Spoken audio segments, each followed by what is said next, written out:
So as an extra special event this week for International Men's Day, I interviewed the academic and writer Toby Douglas to chat about his much publicised new book on feminism and to ask him, in the light of International Men's Day, how he thinks men should engage in the feminist movement.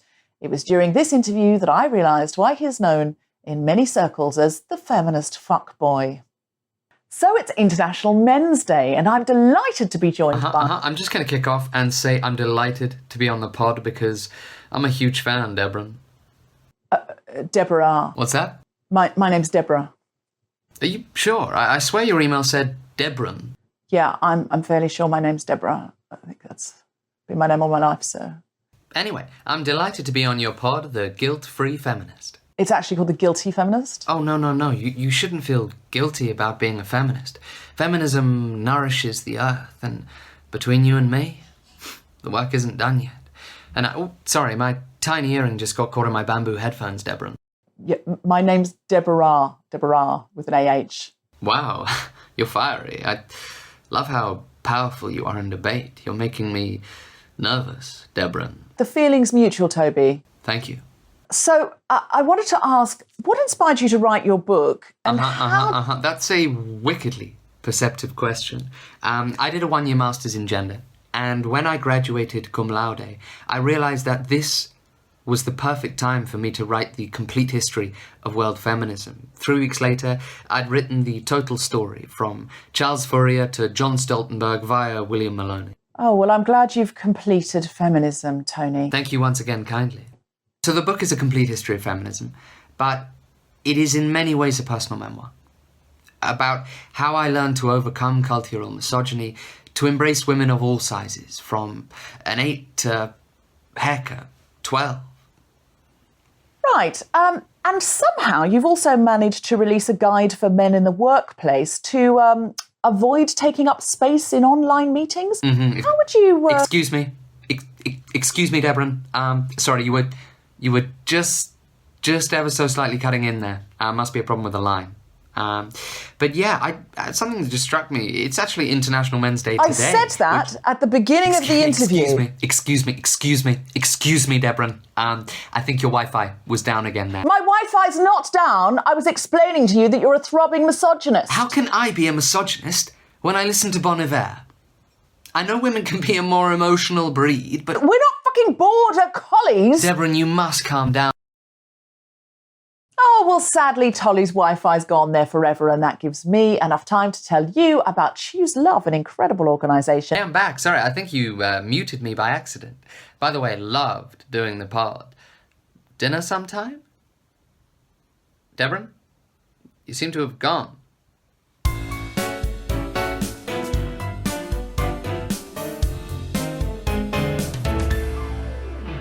I'm a feminist, but I have long suspected that every International Women's Day, when Richard Herring writes to every single individual who asks sarcastically, when's International Men's Day, that in fact he has for many years now been hiding a sweatshop of underpaid women to do this for him.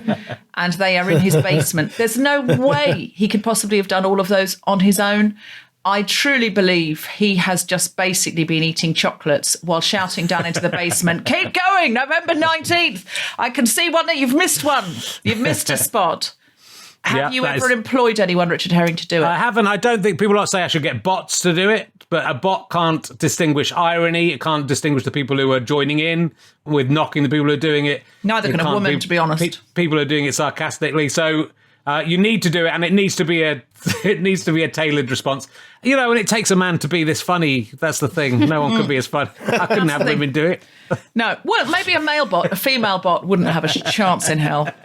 Have you got an I'm a Feminist bot, Richard? I have. I'm a feminist, but I recently have been rewatching the whole of Star Wars with my children for the first time, and I didn't object to the fact that Jabba the Hutt has enslaved Princess Leia and forced her to wear a metal bikini as much as I should have. I mean, I think what he's did was definitely wrong. Wrong? but I didn't look away. That's famously a thing for men, isn't it? That was in Friends, that men really have a thing for Princess Leia in the gold bikini. I think it's probably just because it's all of our adolescence, so we saw that at a very susceptible time. I mean, she's a beautiful woman, and also Carrie Fisher, what a remarkable and fantastic woman she was. And Princess Leia as well. Princess Leia is so much more than that. So I think it's... A woman's place is in the revolution. Yeah, she escapes as well, so it's good. Grace Petrie, can I just intercept here if you've... Grace Petrie is with us. And I asked her to be on this episode especially because she's my go-to expert on men. If I have a man, question, I ring Grace Petrie and say, is Princess Leia in the gold bikini such a keen, iconic symbol of hotness in the lesbian community? Do you know? Not that I'm aware of, but I must confess that I'm not much of a Star Wars fan. I think like where the sci-fi queer overlapping is Buffy the Vampire Slayer, I think. Yeah. Oh, and I know Doctor Who. so many people. It feels like this lockdown in particular, every lesbian I've ever met is doing a Buffy rewatch at the moment, as am I. So, yeah. Okay, interesting. That's my area of expertise, consulted. Great, thank you very much. We will be coming to you throughout the show as our resident man expert. Yes, indeed. I'm a feminist, but I don't love any woman in the world at the moment as much as I love Steve Kornacki from MSNBC, who is now, because this is coming out on International Men's Day, but we are recording it on November the 6th, and he has now been awake for some days tallying the results of the election. If you're listening to this in the future, which you definitely are, Biden is not yet president-elect where we are. So we're looking forward to joining you in the future where Biden is president-elect. But at the moment, he's not. And Steve Kornacki still hasn't slept. So I'm all about MSNBC, and I am more about Steve Kornacki at the moment than I am about any woman. That's true. Okay, I am feminist, but I insist on being in sole charge of the dishwasher and bins, as clearly subconsciously I regard those as male domestic chores. Oh, fair enough. I do other things as well, but I won't let anyone else touch my bins or my dishwasher, because a female brain cannot divide rubbish up into... Can I have you come round here? I'd love you to come round and just if you want extra bins and dishwasher duty, I would love it.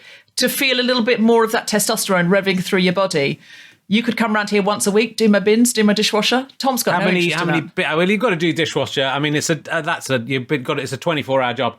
But how many different bins have you got before I commit to this? Okay, there's the recycling. Yeah. There's the non-recycling, and then there's the food scraps. So that's not bad.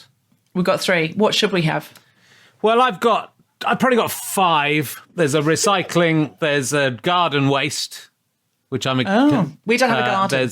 There's a food... We don't have much of a garden, but it's still worth it. And there's there's sort of paper as well, so there's an extra one and just a bin. But I like all this. I like emptying all the bins in the house. I like taking the bins out. I like remembering which one it's meant to be this week. I like the pressure of worrying your bin's going to be too full and what you're going to do. I like distributing rubbish around the village, like I'm in The Great Escape when I've got too much rubbish, and putting it in bins, not other people's bins, but waste paper bins. Sometimes we haven't done that for a long time. That was only. I was going to say that's. I'm sure you're not meant to do that. I'm sure you're meant to keep it in your house. You are, but if they don't give you big enough bins, what are you meant to do? I don't know. Yeah. You really are more of a man than I'd fully appreciated. Thank you. That's as far as it goes. It's just I can't do anything technical, but I can do. I'm good at the dishwasher as well, and no one's as good as me. And my mother-in-law sometimes puts things in. She nearly killed me by putting a sharp knife in the wrong way up, and I cut my wrist on it. Are we into my mother-in-law jokes already? It's not a joke. It's deadly serious. We so rarely allow men on this podcast, and I've remembered why. I wouldn't say she's fat because she's very, very slim. That will be edited out. We can't have any fat-phobic humour on this podcast or we're over. I'm not having you cancel me. You cancel yourself, mate. It was in air quotes. No, I don't care. It was quoted. Don't care what was in. Don't care what it was in. It's not going out. I'm a feminist, but when Grace Petrie admitted that when she went on Richard Herring's Leicester Square Theatre podcast, she got offered a snog, I immediately asked if I could go back on because I got offered no tongue at all. None. Not a tongue in sight. And I feel disappointed by that now because obviously wasn't doing it right. And I looked hot that night as well. I remember I was in a gold sparkly top. And I've seen the pictures from that night. It was one of the hottest nights of my life, I think, as nights go. Looked like a slightly overdressed Princess Leia to me that night in that gold. Thank you. It's all I wanted to hear. And but I got offered zero tongue. I've done 350 episodes of it or something, and I've had nothing out of it. Not a scrap. But I just think you're not open to it, Richard. We've had this conversation before in private. That you've closed down you've put up a Platonic wall. Yeah. When I met you in Edinburgh years ago, you had a. You remember that way. You sort of radiated a flirtation and openness, and you put the Platonic wall up. Now you're like, no, I'm not open for business. That's why no one's offering. I'm telling you. Yeah. That's all. It would be is. nice if that was the reason, Deborah. I think it is the reason. I'm 53. It's all falling apart. No, that's just not okay. true. No, and lots of people. There are loads of Fist of Fun fans who have grown up with you, who would honestly give money to charity. If you're not doing the thing for Refuge this year, you could raise money for Refuge by auctioning yourself off for dates for women who loved Fist of Fun. I'm going to go with that idea. That's a very good idea. And my wife can't even complain about that because it's for such a good cause. I don't think that's how it works. All right. From a variety of bedrooms and kitchens via Zoom, the Spontaneity Shop presents The Guilty Feminist with me, Deborah Frances-White, guest co-host Richard Herring, and our very special guest, Nikesh Shukla, talking about when's International Men's Day. It's November 19th! Yay! Hey! Hurrah! Woo! That wooing from Nikesh Shukla sounded sarcastic. We do that kind of wooing because we usually have a live audience. I think regular podcasters who do it in the studio don't do this, but we do because we are filling in what the audience would normally hear by applauding ourselves. Yes. Hello, 2020. I worried that my kid was just going to go, "Why are you wooing?" and start asking questions, and she was going to interrupt the podcast. Yeah, we can't have her asking questions. She already knows too much. This is The Guilty Feminist, the podcast in which we explore our noble goals as 21st century feminists and the hypocrisies and insecurities which undermine them. I'm Deborah Frances-White. With me is Richard Herring, and we're talking about when's International Men's Day. It's November 19th. Hooray. Richard Herring. Hello. Now, I'm going to quickly introduce who we have in our posse in case they want to heckle, chip in, laugh, so you know whose voices they are. Nikesh Shukla, he's our guest. He's coming on in a bit. Hello, Nikesh. Hello, Deborah. And Grace Petrie. Now, we've asked Grace Petrie. She often plays us out at the end, but we get her to join in. When she was with Folky Ben, they were like the hecklers in the Muppets. And now she's like one of the hecklers in the Muppets and the other one's died. It's sad. Folky Ben has just become this folklore character. Folky Ben was my housemate the first lockdown, first time around, and now I'm alone. Well, I'm not alone actually. My girlfriend's here, but she's neglected to come and heckle. This episode it's in honour of Richard Herring and inspired by Richard Herring, because Richard Herring, you famously really, I suppose, took the torch, because every International Women's Day, the most commonly asked question on Twitter is, when's International Men's Day? And it's the day it's most often asked as well. Yeah. Yeah. No one asked it any other day. What tone is it asked in? Well, it's asked in the tone of there would never, this is an hilarious, sarcastic joke because there would never be an International Men's Day and its political correctness gone mad. And I suppose if there was International Men's Day, everything would go insane. But, as I pointed out on the first one, 9-10 years ago, there is an International Men's Day. It's November the 19th. So I sort of took it upon myself. I get sort of into little obsessions and challenges, and I just thought, I did it one year and it was kind of fun. I thought I'll try and get every single person who asked that question and then just let them know the answer, because they're sort of asking something. So they can't be bothered to use Google. They obviously think there isn't an International Men's Day. So I let them all know. And I thought then we can end this. But I did it for 9 consecutive years. And if anything, it's probably got worse.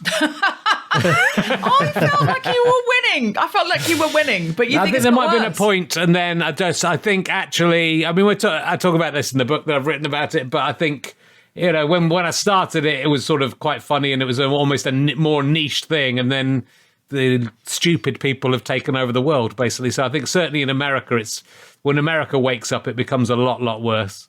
And I talk about it in the book, it being like, it's a light-hearted thing. It's a mildly serious topic, of course, in that people are devaluing International Women's Day and not realise there is International Men's Day. But I think it's the soft drug that led to us getting to the point where people are seriously asking, why don't all lives matter and when's White History Month? And so I think there was something there, and it is grown into something else that is less charming and less. To begin with, it was about laughing at people being stupid, just basically being stupid enough to think they were making a brilliant point without just checking first, So it was, and the joke was as much on me because I was sort of forcing myself to respond to them all in this kind of King Canute impossible challenge.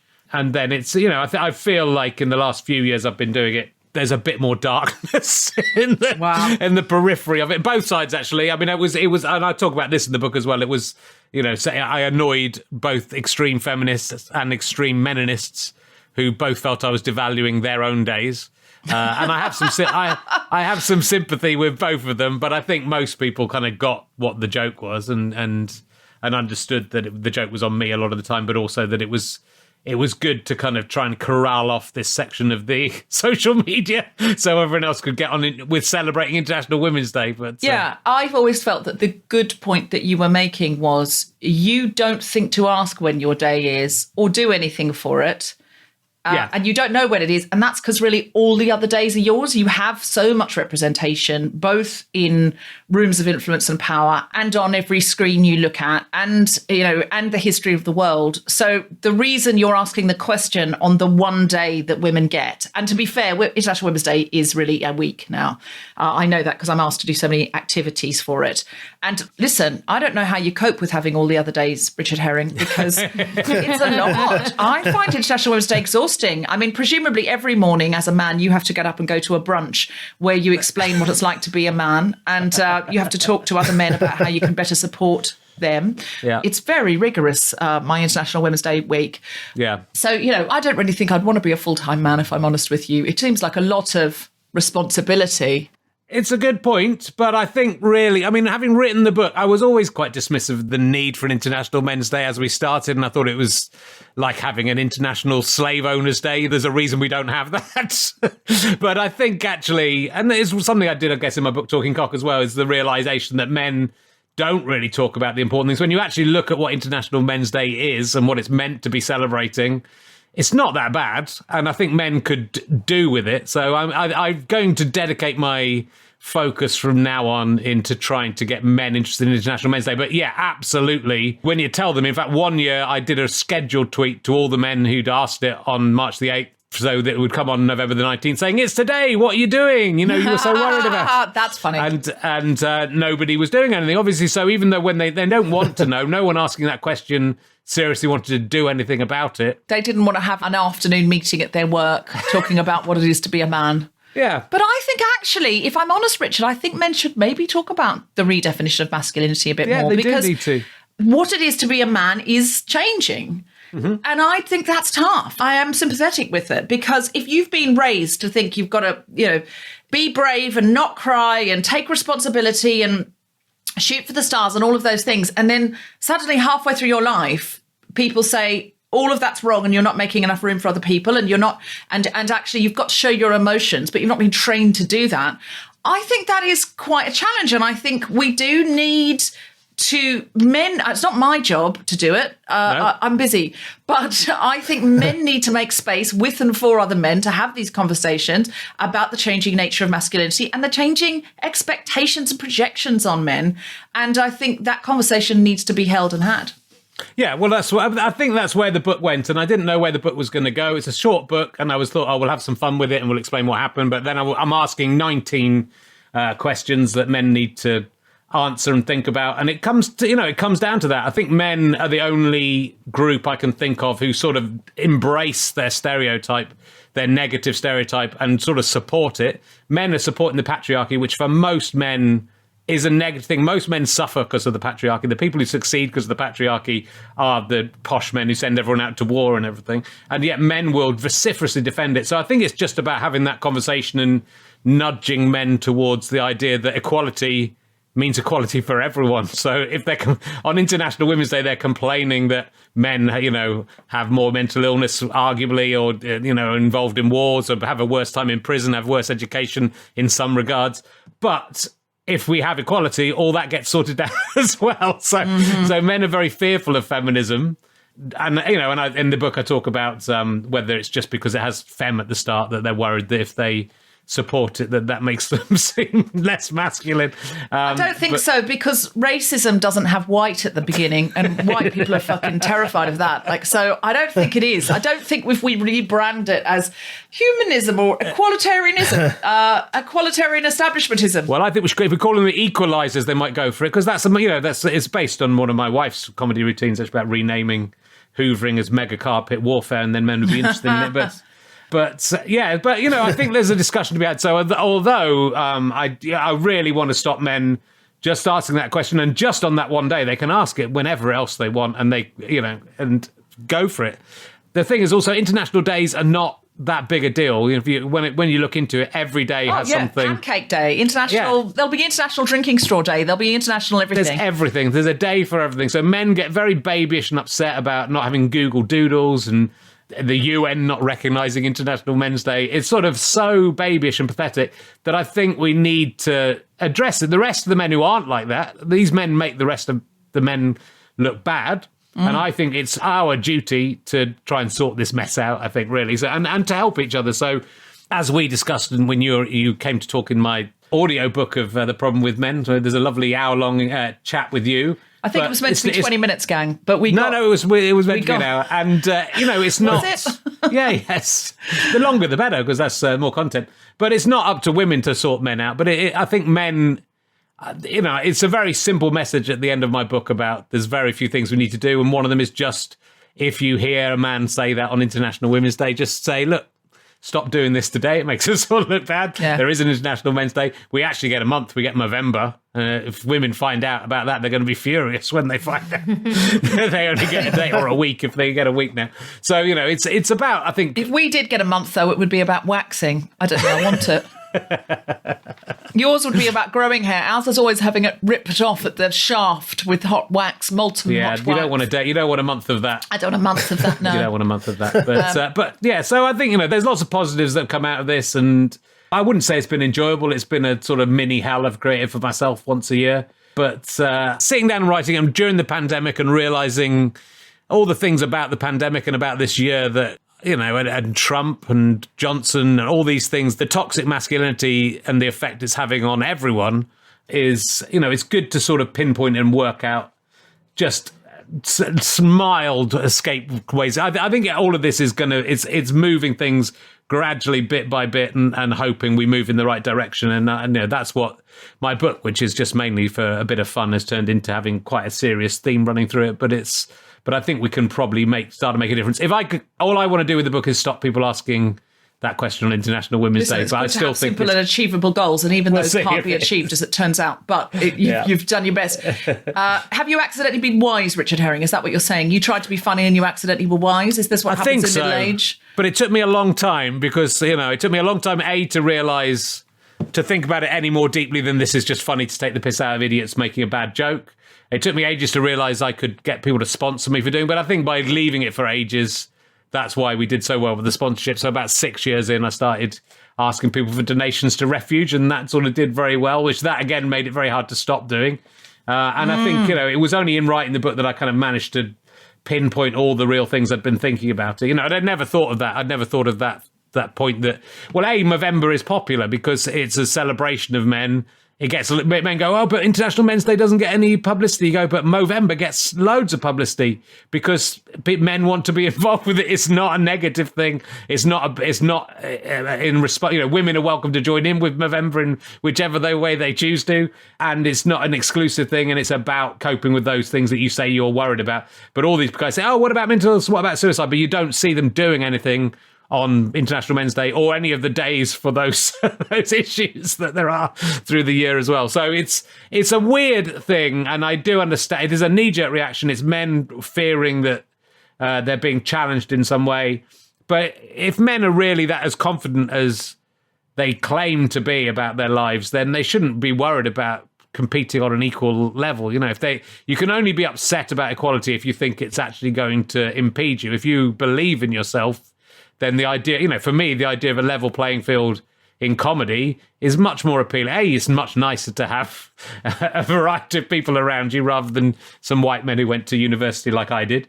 And B, you know, you find out if you genuinely are any good at it, if the playing field is leveled as much as it can be. So, you know, I don't think men need to fear it. I think actually equality would help most men more than they realise. It's easy to blame certain groups for the way your life has turned out, and men often find it very easy to blame women. Women often find it easy to blame men as well, and often with more more to back it up. Sometimes like more grounds, but more grounds. But you know, but actually, when you really think about it, that you know, it's not immigrants that's ruining this country. It's not women who are ruining men's lives. It's the people in charge of us who are generally posh men who are ruining the lives of those guys. And if they could make that, you know, when I saw those guys at Trafalgar Square protesting against, well, they weren't even really sure what they were protesting against, whether they were protecting Churchill by doing Nazi salutes, or they wanted to fight someone, but they wasn't anyone to fight, so they started fighting policemen. I kind of almost felt sympathy for them because they were so lost about what their role was meant to be and what they were doing, that they were just, you know, this ridiculous drunk rabble of confused men. And I think that's where a lot of men are, and we need to try and help those men not be as confused and lost as they are. And then the world will be better for all of us if we can just make them see that equality is not this terrifying idea. Well, I look forward to your night classes that men everywhere will be attending by Zoom.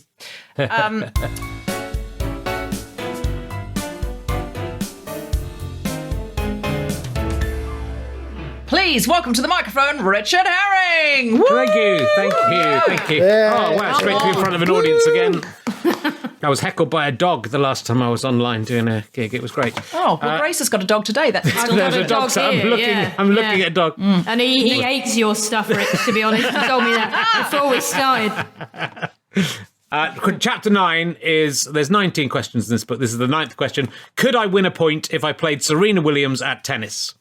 Unless you're a professional tennis player or an exceptionally good amateur of county level or above, the answer to this one is almost certainly no fucking way, you deluded shitpipe. How dare you even entertain the idea?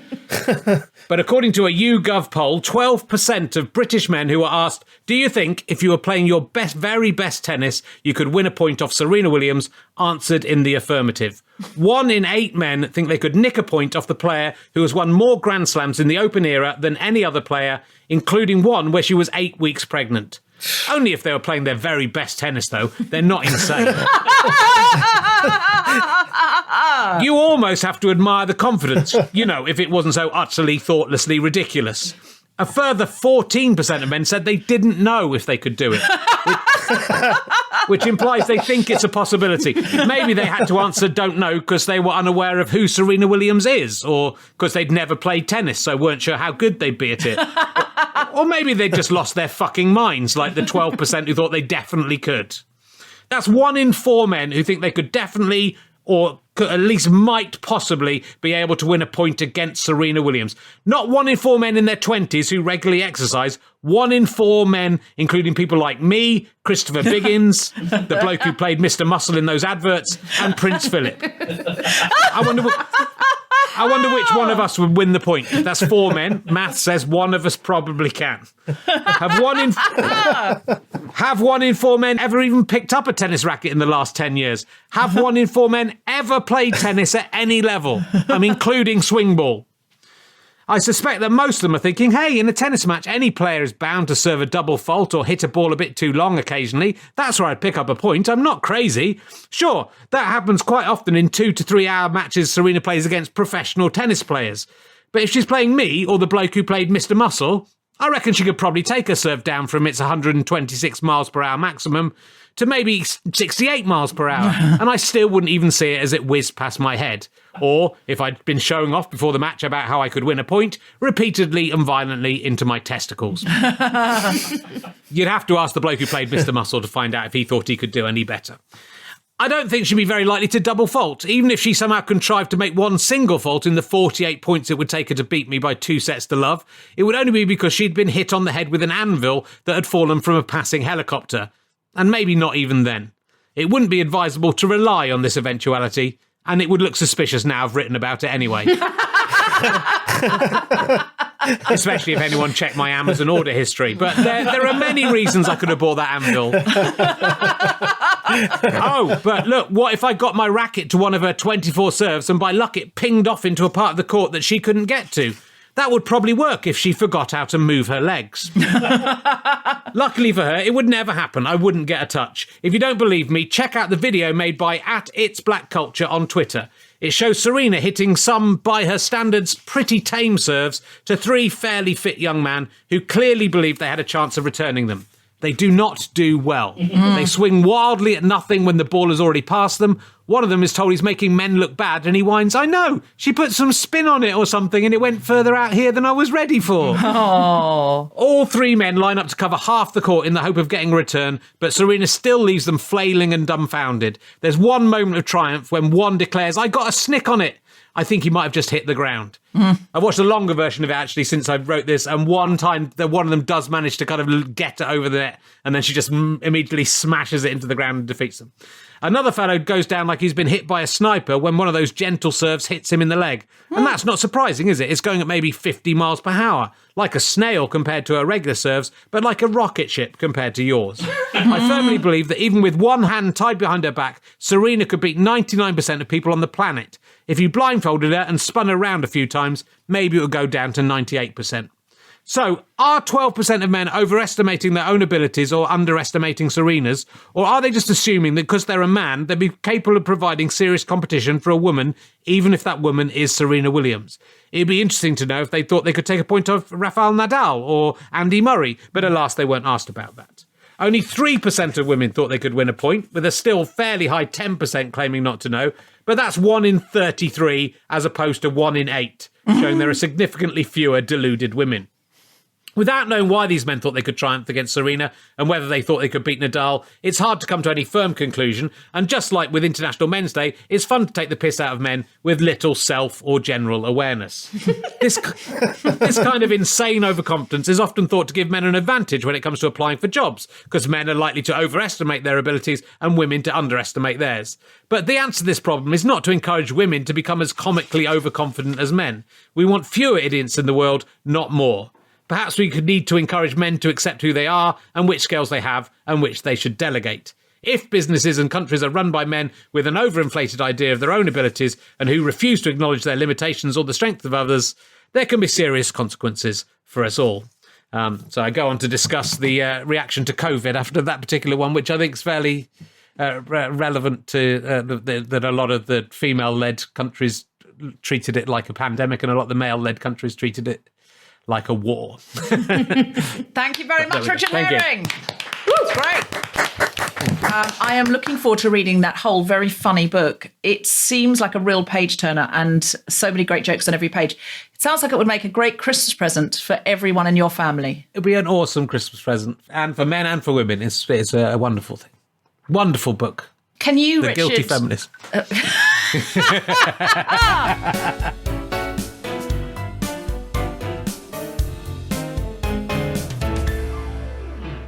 Will you please welcome to the microphone the amazing Deborah Frances-White? Woo! Woo! Okay. Men.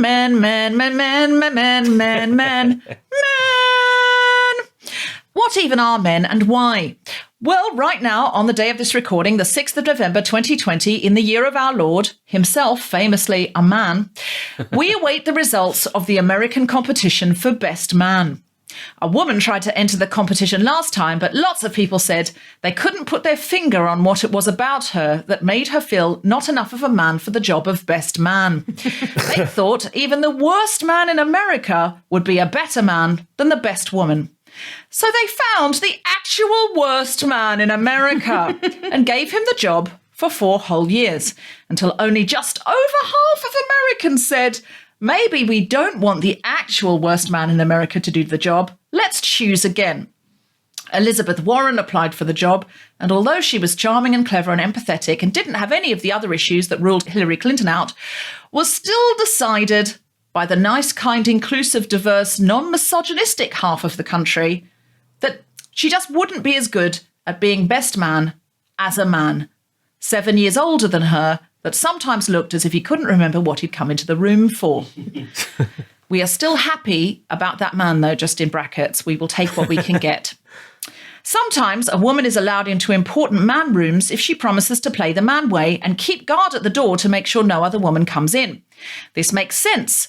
If Amy Coney Barrett or Priti Patel is in the man room where there's only room for one woman, she must guard the door very carefully, because if she lets a woman in, she herself may be asked to leave the room to keep the ratio even. Look, all this sounds like I'm making fun of men, but that's because November the 11th, 2020, in the year of our Lord, himself a man, who only allowed men to be in his gang and women the privilege of washing his feet, this day is your special day. International Men's Day, and I know that taking the piss is how you men show your affection to each other. I love men, I do. Some of my favourite David Attenboroughs are straight white men. Some of my favourite husbands are straight white men. I love your desire to tell me facts without context. I love your desire to watch other men run at each other with a ball for money, and your belief that somehow you win when they do, even though you definitely don't, no matter what colour scarf you're wearing at the time. I love that you don't pick your football team based on which scarf colour goes best with your eyes. I love that you think you have to be brave to impress other men as much as women, and that you keep your tears inside you like a camel hoarding them in case you get dehydrated. And to you, I say, it's your day. So if you want to let some of those tears out and admit that you're sad and that sometimes life is spectacularly disappointing and that no one rigged it, you're just not the most popular best man anymore, then let it go. Let it go. Because not every feeling you're feeling is really anger. Some of the feelings are embarrassment and regret and sadness and self-loathing.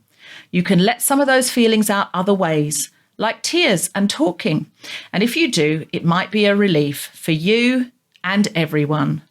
Men! Thank you very much. Very good. But after all my hard work of doing this year in, year out, you still said the International Men's Day was November the 11th in that, and it's November the 19th. Oh, shit. Deborah. Did I? Oh, God. Yeah. I better do that again. Why have I wasted my time? You're thinking of Remembrance Day, I think. Oh. we don't wear poppies for May. We're not wearing poppies because of International Men's Day. Well, we sort of are, because only they went to war, No, because it's we were allowed to stay back and do pansies for men. needlepoint.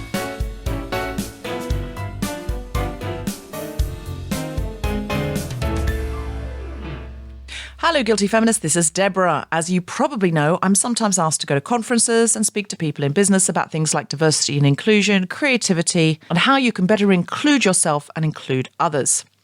During lockdown, I've been delivering these talks from home, and now for the first time, I'm making some of these ideas available to everyone. I'll be doing 3 live Skill Booster webinars over Zoom every Thursday at 2 p.m. from the 12th to the 27th of November. And you can get your tickets now. We've tried to make these as affordable as we can. If you've got a good job, or you can get your company to pay for them, they're 60 quid each, or all 3 for 150. If you're out of work, or you're a student or an NHS worker, we have a small number available for just £10 each, or £25 for all 3. And if you support us on Patreon, you can get a special exclusive discount code there. For more information and to book, see the links in the show notes or on our website, guiltyfeminist.com. Our Be Well workshops are still running, with amazing teachers running workshops on yoga, mindfulness and movement. Go to guiltyfeminist.com/be-well to book your place now. All the money goes to the teachers and the administrator. And lastly, our merch store is still open for business with all the Guilty Feminist mugs, t-shirts, notebooks and tote bags you could want. They all make excellent Christmas presents. And so does my book, The Guilty Feminist, available wherever books are sold. Thanks to everyone who's kept us going this year by supporting the podcast. Whether it's being a Patreon supporter, buying our merch, coming to our live shows, or just being a listener and telling other people about the show. If you've rated, reviewed and subscribed, look, honestly, we couldn't keep doing it without you, so thank you very much indeed. And now, back to the podcast.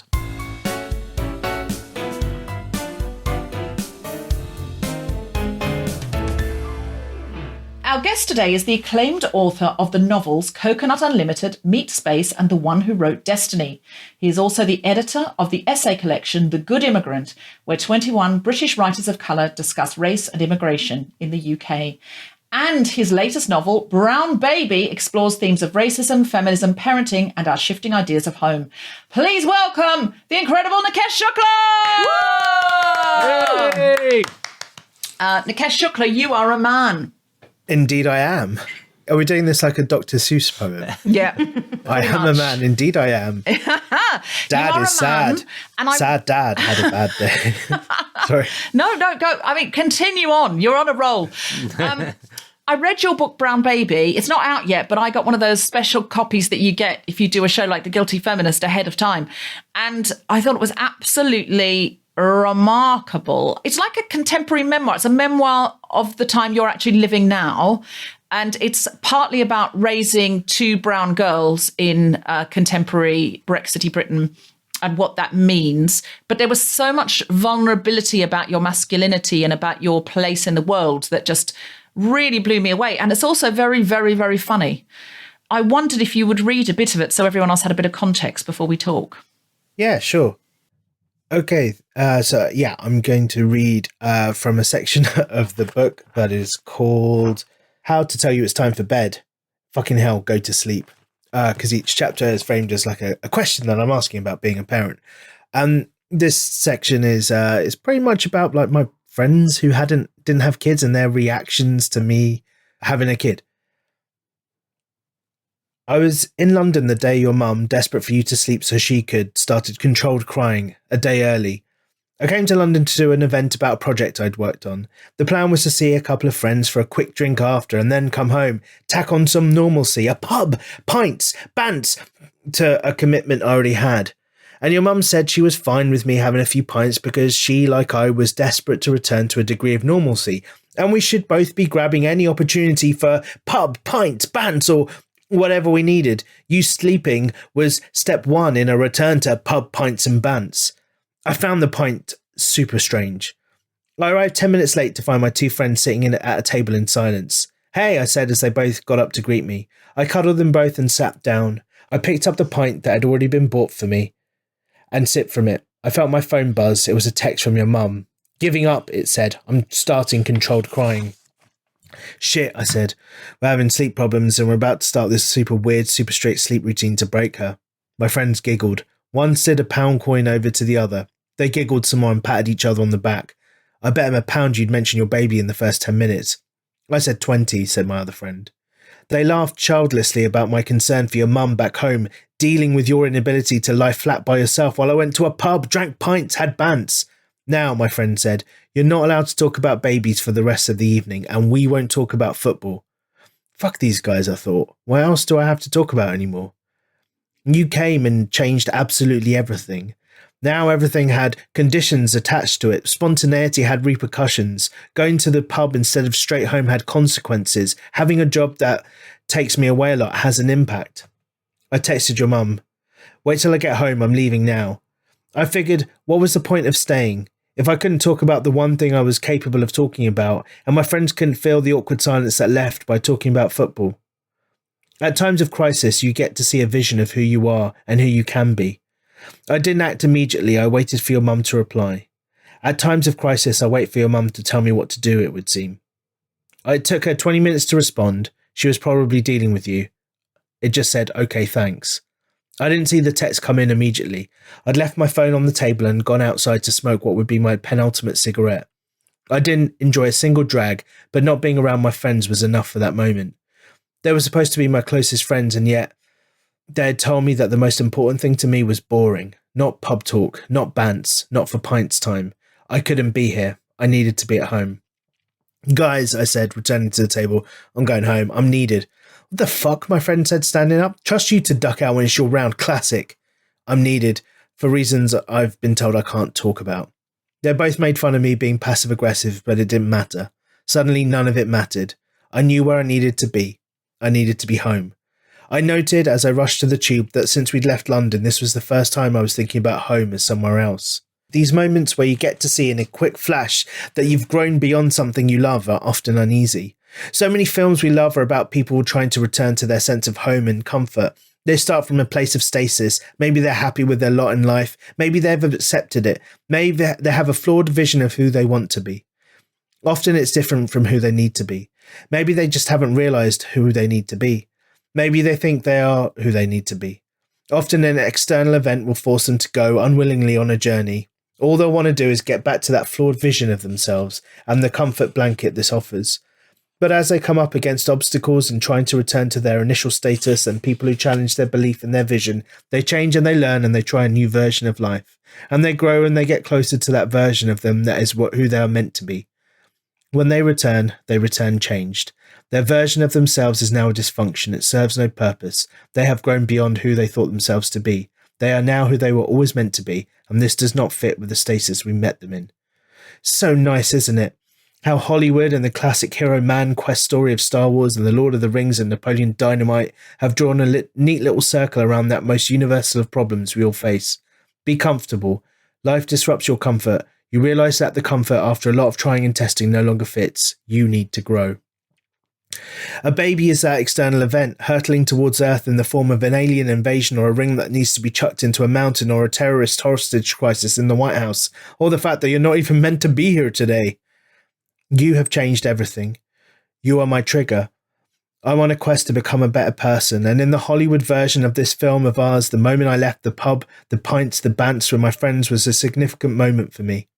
In the movie version, Bradley Cooper, for in the movie version of a book about how to raise a brown baby, they'll find a way to center the white person story, or just brown and fatten Bradley Cooper up for an Oscar-winning performance. He'll slam his pint down and in a terrible English accent tell his friends that they need to be more supportive of him, that he doesn't have time for their chat about their single lives, who they're shagging, and the hilarious things they did when they were drunk, and he needs to be with his baby, goddammit. Then he'll storm out. He'll be in Leicester Square just to hammer home the fact that we're in London and Bradley Cooper is doing a London accent, mate. He'll take the central line from Leicester Square to Kensington, which is actually Notting Hill. Yes, I know this is an impossible tube journey. Tell that to the makers of Thor: The Dark World, where he'll be greeted at the door with his wife, played by whichever actress is young and blonde and hot and zeitgeisty and not yet 25 when this film gets made, and he'll take the baby off her, kiss her like it's their last kiss on this green earth, and slam the door saying, "Honey, I'm home." In reality, I took the tube to Paddington, waited 30 minutes for the next train sloppily, and sadly Comfort ate 5 tacos and drank 2 beers thinking about how awful that drink had been and what kind of apocalyptic scenes I was headed towards. I sat on a train for 2 hours, watched a terrible action comedy that I can't even now tell you what it was. I drank 3 beers on the train, 8 crisps, and waited for my friends to text me an apology. Thanks. Very nice. Thank you very much. I just wanted to give Rich also some context, and Grace if she wanted to chip in. But I'm very interested in the two of you talking about being modern, contemporary dads who are trying to be good men and understanding the history of menness. Rich, you're raising a boy and a girl, yes? Yeah. And or a girl and a boy. Girl's older. Either way around. You could look at them either way around. The girl was the oldest, so yeah. Presumably they keep shifting, as children do, running around a house. They're not always in the same order. That's the thing with small children. They do move about. They move the whole time. It's very slippery people they are. And Nikesh, you're raising 2 girls. I mean, I just think I don't even know what kind of minefield this is now in terms of the desire for, I suppose, contemporary liberal people to try and impose the gender binary less on your children, but also, you know, honour what they bring to you. And if your daughter does come home covered, you know, wants to wear pink dresses with rainbows and unicorns on them, not to kind of somehow make that something that you disparage in your house, because what's wrong with it? It's only a colour and it's only a unicorn.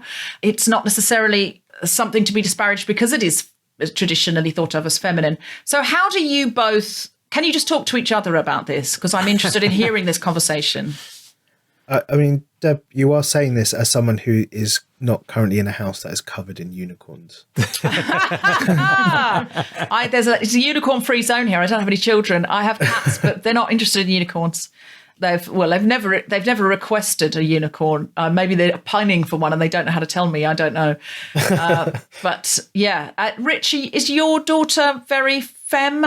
in her? Not overly. We've raised both of them saying everything is for everyone, and my wife especially is very, very hot on that. So the minute, once she started going to nursery and school, she would occasionally say, this is for boys. And my wife would say, no, everything's for everyone. Or this is for girls and everything's for everyone. So whatever we're doing, and we've allowed them both to be who they are. My son got an address for his birthday because my daughter has an Elsa dress. So she likes dressing up in that sort of thing. And he is very influenced by her. They both got the snowman costume as well. But he wanted to have an Anna dress so he could play Frozen with his sister, and he's 3, so of course, I mean, even if he was 13, of course it would be okay. But it's he's just saying that everything's all right. He's so influenced by her that and so he copies everything she does, and it's lovely because she's on the whole a very good big sister. So we've been and very loving big sister with occasional lapses of pulling his hair when he's being annoying. So yeah, we've just tried to let them be who they are. I mean, I found the issue of my daughter is that she loves her mum and is very affectionate with her mum, but she's not physically affectionate with me. And the hardest thing I find about that, hardly ever, and I find it very hard, but obviously you have to respect that. And that I wasn't anticipating that as a parent, that my son's very, very physical and wants kissing and hugs all the time. Every time he leaves the room, he wants a hug. But my daughter, if I attempted to kiss her or attempted to hug her without her instigating it, which she doesn't do very often, that would be terrible. So that's the biggest challenge I've found. See, again, this is why I say cats are preferable, because you can just grab them. One of my favourite ever I'm a Feminist buts was Grace Petrie's, where she said, I'm a feminist, but I said the other day out loud to my cat, you have to let me hold you because I feed you. one of my absolute favourites. My cat doesn't like me either. So my dog likes me and my son my dog is a female dog, so that's something. My cat's a male cat and doesn't like me. I think my daughter likes me, but she's very, she likes to, if she tells a joke, she's looking straight at me because she wants to know if I've laughed. So that's her language with me. Oh, that's the hug from you. Is it the laugh from the comedian dad? If we're being funny together. And she does, she will, she's not, it's just weird. You would expect, and it's happened with my son, that he'll obviously change and go back and forth. But I think like 15 years ago, 20 years ago, if I'd been a dad and my daughter didn't want to hug me, I'd have just said, hey, you come here and you've got to be hugged and this is normal and you've got to be hugged. But like now, I think correctly, it's just hard. It's harder as you as a dad to not have those moments of affection. When she gives it to my wife all the time, she's always hugging my wife. But yeah, she knows her own mind. I sort of think they are what they are pretty quickly. I think when she came out, she was pretty much this. You could sort of see in her face what she was going to be, and she was very confident. And I think the personality is defined really, and I suppose all you can do is fuck it up really. So I think if you allow them to be who they are and wait, then they hopefully will turn out okay. But not at the moment. She hasn't gone. No, she's not girly, but she hasn't gone all down the pink route and all that sort of thing. She still very much sticks to what she thinks she can do everything. She thinks she won't accept help from anyone about anything. She's 5 years old. No, she wants to put her own ketchup on and pour her own glass of milk, even if it goes on the floor. Drive herself to school. Yeah, more. She would if she could. She wants to drive the car, but her legs aren't long enough yet. Well, don't tell. I have that problem now, Richard. Don't tell her that. Don't point out her limitations. That's discouraging. Nikesh, how has manliness been redefined in your lifetime, either as a man or a parent? Do you feel it's shifted and that you've had to change with it? Is there anything that's difficult that you were raised to do that you now think, oh, I'm not meant to do that now? Is there anything that's hard? Yeah, I think that there's a softness and a vulnerability that just wasn't acceptable in our house growing up.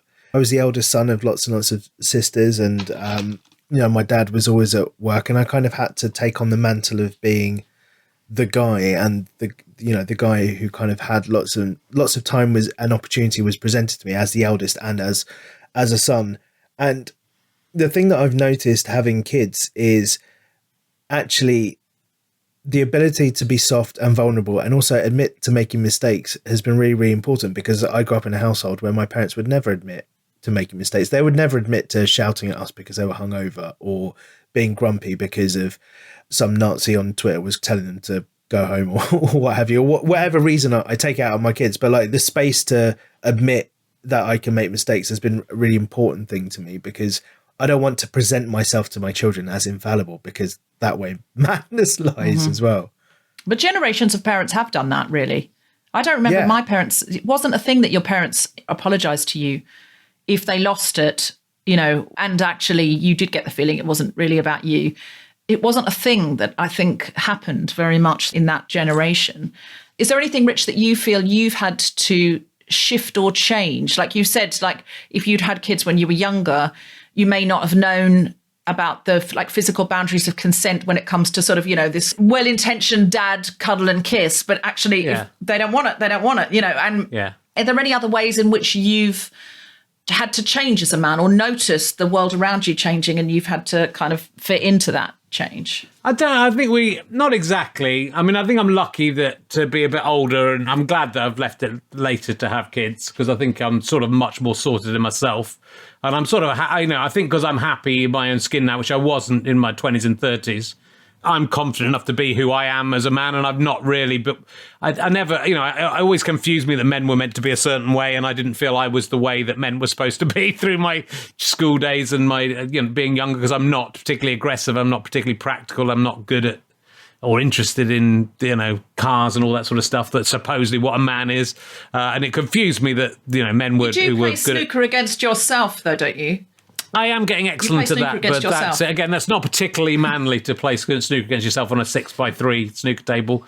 I mean, I wasn't good at sport, and I wasn't good at that stuff. And, you know, at school, I remember thinking, why are the sporty kids allowed to show off and the clever kids aren't allowed to show off? You know, I think luckily, I think things are changing, and I think it's good for men. You know, it's good to for you to be who you are, you know, and be allowed to be sensitive and allowed that sensitivity to pass on to your kids. So, you know, my parents' generation, and probably all of our parents' generations, it was difficult for them. I think my mum and dad look at my sister when the way she raised her kids, and she was more of a friend than a mother figure. You know, she was treat them much more equally. And I think my mum regretted that they were much more strict with us and had that parent-child relationship. So, you know, I think you've got to be careful that you're not letting your kids run amok and do exactly what they want. But I think also it's really important to let them express themselves and be who they are. I just find them, I mean, they're a delight to me nearly all the time, I have to say. I find them being funny, which is the problem, because if they're being bad, I'm not meant to be laughing.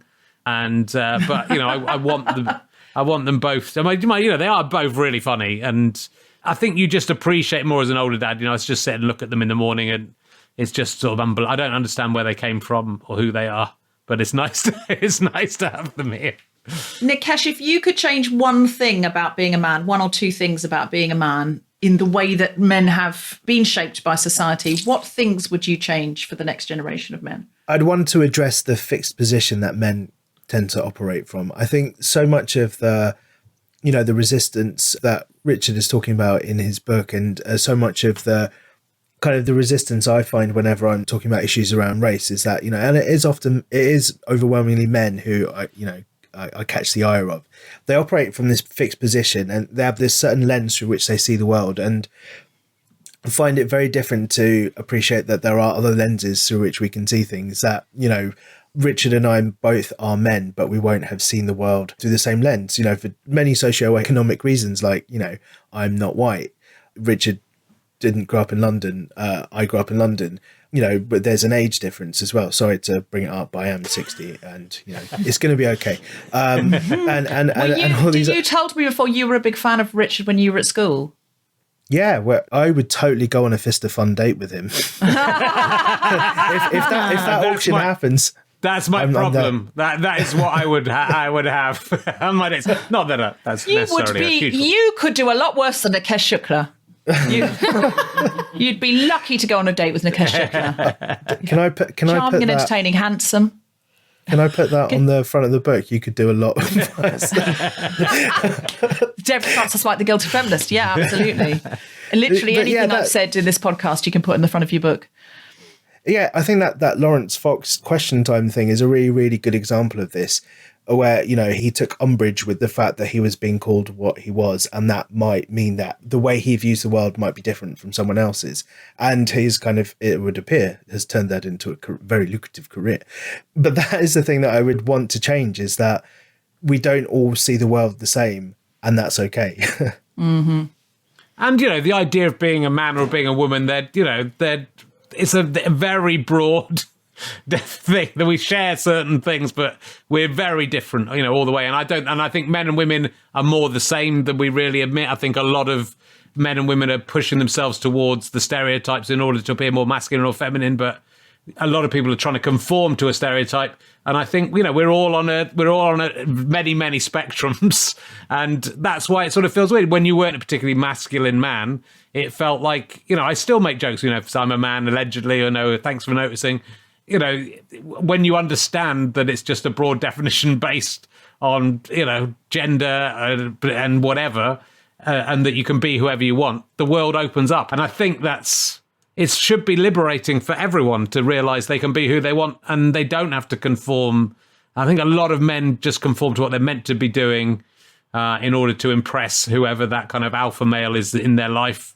And, I think to be freed from that and to be allowed to be who you are, which I think you get a bit with age as a man, because you're released a little bit from the sort of social constructs, is very liberating. Can I just do the most manly thing at this point and reference an HBO box set as a way of illustrating my point? But there's this thing that happens in The Sopranos that I think is really interesting, where Tony Soprano is sort of really pushing up against the fact that he's in therapy and he's having to talk about, when he gets too vulnerable, he starts talking about this idea of the strong silent type. Like when he was growing up, that was sort of the pinnacle of masculinity, was the strong silent type. And I actually do think that is the fixed position through which men sort of assume a certain type of masculinity. It is about strength and silence and stoicism. And actually the thing that I found is being the exact opposite of that with my kids makes for so much more of a fruitful relationship than I probably have had with my dad up until I was old enough to go to the pub with him and have conversations. Right. Do you think it's booze? Is that why men go to the pub so often? Because the booze lowers the inhibitors, and so that you can actually have a conversation that... I think it's so we can talk about HBO box sets. But it is, we're all lucky in that we have jobs where we can express ourselves, and, I'm allowed to talk about my feelings, and I just don't, I think that's the issue. It's, it is, like you were saying earlier, Deborah, it's ground into men not to cry, not to express yourself, not to show weakness. This is where it trumps the sort of complete zenith of that approach, and that, you can't even then admit you've lost, you can't admit that you've done anything wrong in your life. And that's not a liberating way to live. And I think, that's why I think men probably do need a day that they actually... talk to each other and discuss the things that bother them. Because the minute you do find that way in, which you do, I think through comedy, you do a lot. Okay, when I did Talking Cock, you'd make a joke, and and then I wrote about it in the current book. But a man came back into the theatre after one show, and there's a bit about her damaging your penis in quite an unpleasant way. And he came up to me, and he was quite a big, tough guy. And he said, he was looking for his cigarettes, but there were no cigarettes. He said, I thought I was the only one that had ever happened to. Thanks, mate, for doing, and it was literally just the relief of being able to mention this slightly, mildly embarrassing thing that had happened to him, and just knowing he wasn't alone. And that's why that loneliness, that feeling that you can't express yourself, that feeling that everything rests on your shoulders, it's so erroneous anyway, and it's so ridiculous. So if we can encourage men to talk and encourage men to realise that they're allowed to have feelings, and that crying isn't a bad thing, then we'll be better in the future. But it's getting through those generations and generations of men who've had that, sometimes literally beaten into them, that they can't cry, or they can't say how they feel, and and that leads on to all the other issues that are a problem for all of us. So it's, I feel we as men, we have the responsibility to attempt to make things better for each other. Completely. And I do, there are things that I think, where I talk in my book about the issues posed by men's rights activists, many of which really don't stand up to any rigour, but some do. I think like Women and Children First does stand up, and like being able to kind of talk about the fact that men, if there's something dangerous, men are told to go and do it. Men are told to get out of the boat first, and men are told to go and to the front line and fight. But inevitably, whoever's telling them to do it is a man. It is true that more men are killed by homicide than women. But 96% of all homicides are committed by men, and the other 4% by women are usually in self-defense. In other words, if men stopped killing, killing would stop. And that's a big old thing to realise. And I feel like if some of these emotions were processed in other ways that weren't anger, and if different strategies were used, it would solve a lot of the world's problems, like a lot. What's the best thing about being a man? What do you that's a bad question. What do you enjoy about being a man? What do you enjoy? What's fun? We standing up. That's it. That's what we've got. It's brilliant. As you get older, that gets more difficult as well. I mean, there's loads of great things. I think it's just the great things about being a human being. I don't think there is any massive difference between the best things about being a man and best things about being a woman. The best things are just finding where, because you can't even say being a father, because not all men are fathers. You can't say, we all have different experiences. So I think I can see lots of things that I'd love. I'd love the way that what's projected upon you is that you're going to be good at something unless you prove that you're not good at it. So you don't have to prove that you could be a CEO or a president or a this or that. You don't have to prove that. The assumption is you'll be good at leading. The assumption is you're going to be good at this kind of thing, that you'll be good with lots of money. Like, I mean, an individual might not be, but you see, I don't think that is. It's not a male experience, because that's not my experience, and I don't think it is though. And actually, that can I just say that I was raised by social workers, and that is 100% my experience. That's fully how they brought me up, to believe I should do everything and anything. See, I think though, Rich, when you came into comedy, you were what a comedian looked like. Were you in the Oxford Review? I was in the Oxford Review. Yeah, like I auditioned for the Oxford Review, and it was really difficult for women to get in because we just didn't look like comedians. Not to say I might not have got in anyway, but I know I walked in knowing that there'd only be one woman picked. And if I go into if I go into a regional comedy club, not that I can in a pandemic, but when I can, if I go into a regional comedy club, I'm kind of I've seen it happen. Like in the last couple of years, people in the audience have turned to each other in front of my face and gone, I don't find women funny, I don't like women comedians. Like, I can see them saying it. So you have to spend that first 5 minutes convincing them you're as good as the guys. So that projection, I think you don't realise, probably as I often don't realise as a white person, I'm becoming much more aware that certain things will be projected onto me. As a white woman, innocence is projected upon me. I believe white women, especially femme-presenting white women, to be the least criminalised group in the world. I truly, truly believe, we talked about this on your podcast, Rich, but as part of your audiobook, if you get the audiobook, there is no mule like a white woman who doesn't know she's carrying. Because she won't look nervous, she doesn't know she's carrying, and white women are just ushered through. If I were found, honestly, at an airport with cocaine on me, and I went, oh my God, I got this bag at Oxfam, and I've got it off eBay, and must have already been in there, and oh my God, and I started to cry, I'd probably be allowed to go. Whereas Nikesh over here, I reckon they wouldn't buy that for a second. Yeah. No, it's true. But, you're not aware of it. So that doesn't feel like an advantage. But also, I think, I also look at other men and think. No, I'm definitely aware of it because I just told you. Yeah. Well, I'm not. I wasn't aware of that being an issue when I was, starting up. I guess it is now. But I also think in the last 10 years, the comedy scene, certainly the comedy scene that I'm involved with, has changed enough that the audience wouldn't be weirded out by, several women on a bill, but definitely for most of the time I've been a comedian, that would be what your experience is. That's happened to me in the last couple of years. It depends where you are. Obviously not. Definitely. But if you came out onto the stage to do stand-up comedy at the Guilty Feminist, there would be people look at each other and go, oh, this is not what we've come for, honestly. Sure. And you'd win them round because you're a charmer, Richard. But there would be a moment. Nikesh, is there anything you love about being a man? I'm not a men's right activist, but you know what? This is a terrible thing to admit, but the way my kids big me up for doing very basic household things and don't notice when my partner is doing them, I do feel like a goddamn hero. That's pretty cool. But that's fascinating to me that they do that, because you seem as present a parent as your wife. Which is, we note it to them whenever they do notice it, whenever they do sort of give me that kudos, and we don't understand where that's come from, other than something that has been internalized. Probably Peppa Pig.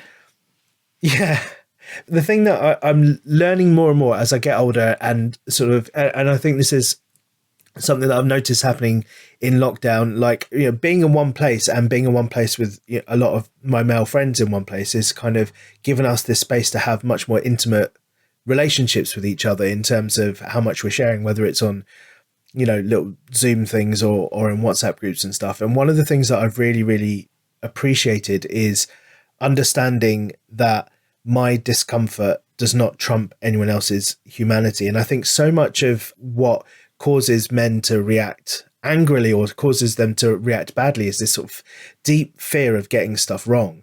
And that discomfort for them feels like the worst thing in the world, which is why they kind of try and cover it up by, leading with either aggression or anger or insults or bants or taking the piss and whatnot. And actually the ability to say something, get it wrong, sit in that discomfort, learn from it and try and do better is actually one of the most powerful things in the world. And it's something I've really appreciated learning how to do more of that in the last few months. Amazing. Is there anything either of you came to say that you didn't get to say about your book, about manliness, about anything? I've said everything, and my book's called The Problem with Men and is available in all formats right now. Right now, you can get it. And the best thing about being a man is being allowed to do the bins. And no one can stop you. No one can stop you. I'm very excited to read this book. It seems very funny. And if you get the audiobook, you'll get a podcast with me and Rich banging on for another hour if you can tolerate it. Jesus, we've said enough. We've said too much. There's so much content now. There's too much content. No, seriously, buy the audiobook. But also buy the book as well, because in a pandemic, none of us can do the proper jobs that we normally do. So it does support artists if you actually buy the book. Nikesh Shukla, anything else to say or promote or plug? Well, given that it's the American elections, the USA edition of The Good Immigrant came out in paperback a couple of weeks ago. So Fantastic. And it's got 4 lovely different covers, so collect the set. And Brown Baby is out in February, but a pre-order is a very good thing Mandatory. for authors. Yeah, pre-order it. Mandatory. Pre-order it.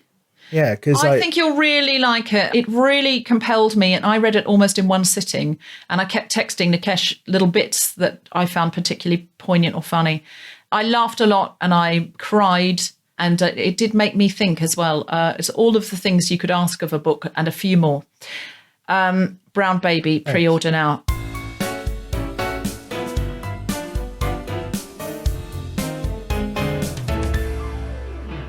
Grace Petrie, Deborah Frances-White, man expert extraordinaire.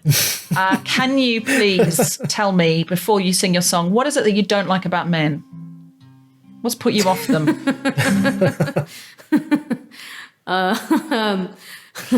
What don't I like about men? They're my competition for the ladies. I'm joking. I'm just no fucking competition whatsoever. A rhetorical joke. It was a.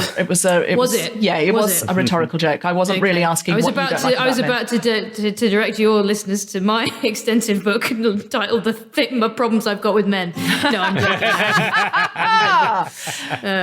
Yeah, available in all formats. No, I'm joking. Of course, I'm joking. What Even Are Men by Grace Petrie. And what song are you going to sing today? Do you know what I think you should do? Because I want it to be a Christmas #1, is I think you should do your lockdown song again.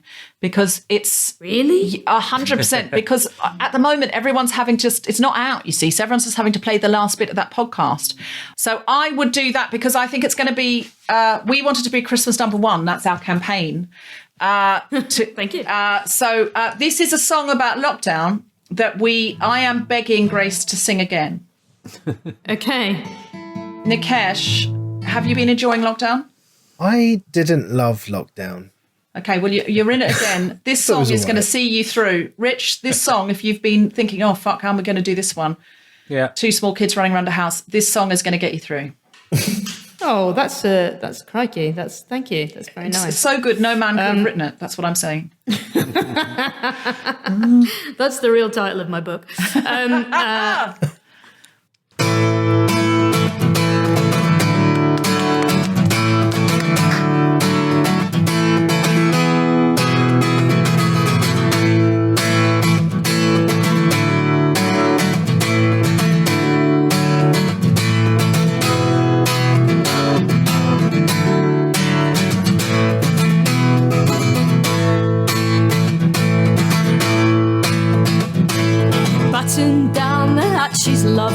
night is rolling in.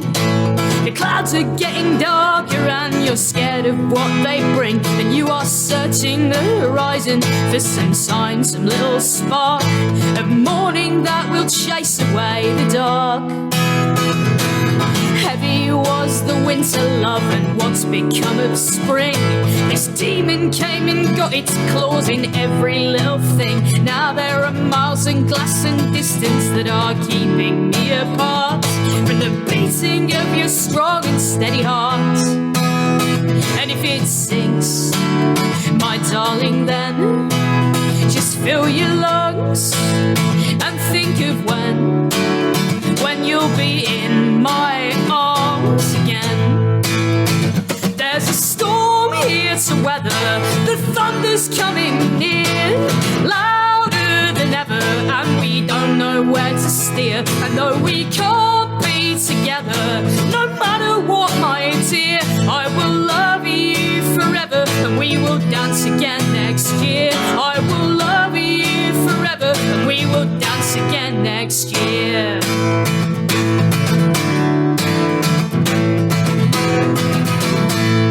This world is unfamiliar now, it's turned us all around. A sailboat in a hurricane and nothing's bolted down. And whichever way you turn, there is no sanctuary in sight, no path to some safe harbour in the night. But I am sailing right beside you, I am just out of arm's length, willing you remember you are raw of iron strength. And I am hanging my tomorrows on the bones of yesterday, all I can do to make it through today. And when my heart sinks, my darling, then I close my eyes and I think of when you'll be in my arms again. There's a storm here to weather, the thunder's coming near, louder than ever, and we don't know where to steer. And though we can't be together, no matter what, my dear, I will love you forever, and we will dance again next year. I will love you forever, and we will dance again next year. So best foot first, and hold on fast, and do your worst, this too will pass. And when it does, I'll be there to fill your glass. And there's a storm here to weather, there's a storm here to weather, there's a storm here to weather, there's a storm here to weather, there's a storm here to weather, the thunder's coming near, louder than ever, and we don't know where to steer. And though we can't be together, no matter what, my dear, I will love you forever, and we will dance again next year. I will love you forever, and we will dance again next year. I will love you forever, and we will dance again next year. I will love you forever, and we will dance again next year. Woo! Thank you very much. Yay! You have been listening to The Guilty Feminist with me, Deborah Frances-White, guest co-host Richard Herring, and our very special guest Nikesh Shukla, with music from Grace Petrie. The Guilty Feminist theme tune was composed by Mark Hodge and produced by Nick Sheldon. The producer was Tom Salinsky for The Spontaneity Shop. Thanks to Rachel Craftman, Gina DCO, and everyone who made this episode happen, as well as all of you for listening. For more information about this and other episodes, visit guiltyfeminist.com. Woo! Thank you so much, guys.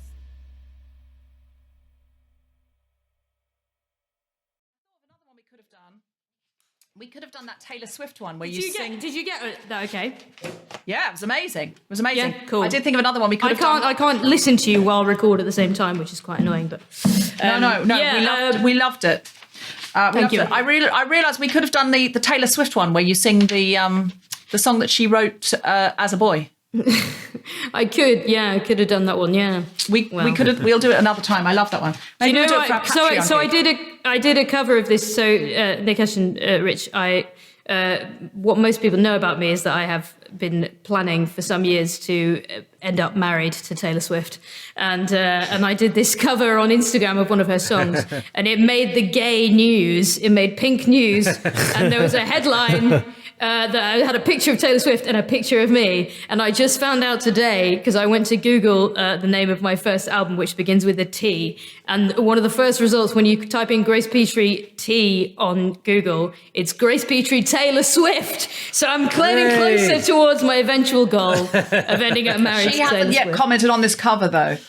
We need to find You know what? I'm playing the long game, Deb.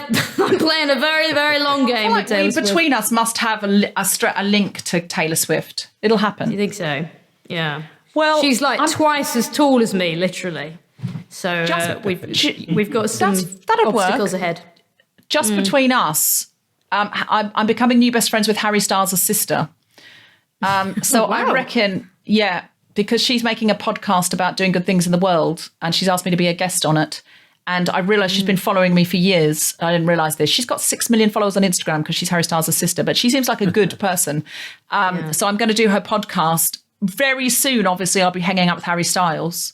And that means that's one step to Taylor. Harry and Taylor must be like that, mustn't they? Gotta be. Yeah. Gotta be. Tom, are you waving at me? Can we do a picture? Can we do a picture? Oh, yes. Yeah, so we'll do a screenshot picture. So look into your webcams.